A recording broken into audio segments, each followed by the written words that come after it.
A composer's biography is not his work.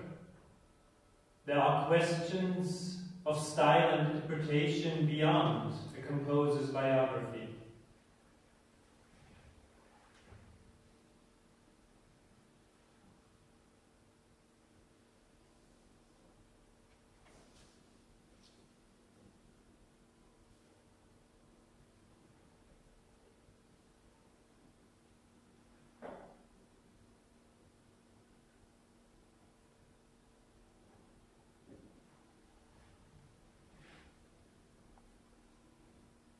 This month brought us a wonderful phenomenon, the 20-year-old composer Brahms from Hamburg. Finally, this is someone just as if he had been sent directly by God. He played sonatas, scherzos, etc. by himself. They were all full of exuberance, fantasy, intimacy of feeling, and of masterly form. Robert said there was nothing he could advise him to add or to take away.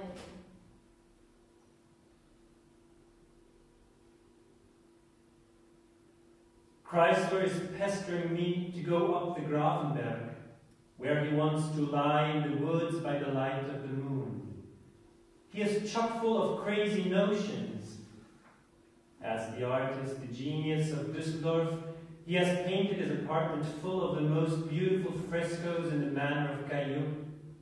For example, all kinds of grotesque visages and Madonna faces, so that he may have worthy thoughts while doing his daily business.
I saw my father for the last time the day he left our house to commit suicide.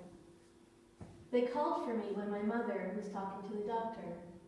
I should sit in my mother's small room and listen if my father needed something. I had been sitting at my mother's desk for a while when suddenly the door was opened and my father stood there in his long green flowered nightgown. His face was all white. When he saw me, he hid his face behind his hands and said, "Oh God." Then he went away. I sat there startled for a moment, but then I remembered what I was supposed to do. I went to my father's room. It was empty, and the doors leading to my parents' bedroom and to the entree were wide open. It was clear that my father had left. People were sent out to look for him. Down on the street, I saw a big group of people coming closer with much noise. When I was closer to them, I recognized my father, leaning on the men's arms and hiding his face behind his hands.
In Brahms, we have a being who wholly refutes the theory that genius is allied to disease. At 20, it was remarked that his constitution was thoroughly sound. The most strenuous exertion scarcely fatigued him, and he could go soundly to sleep at any hour of the day he pleased. Henschel went swimming with him and admired his burly, well-knit, muscular body, the very image of strength and vigor. He resembled Beethoven in his passionate fondness for the out-of-doors and in his pedestrian excursions into the country. He was prepared at all times to do ample justice to good cookery and good wine and beer. But he was at no period of his life a glutton or wine-bibber. Brahms's music may be muddy, or was the critique who invented this phrase muddy, but it is never sickly or weak. He knocks into the proverbial cocked hat the idea that genius inhabits an unsound brain and crazy body.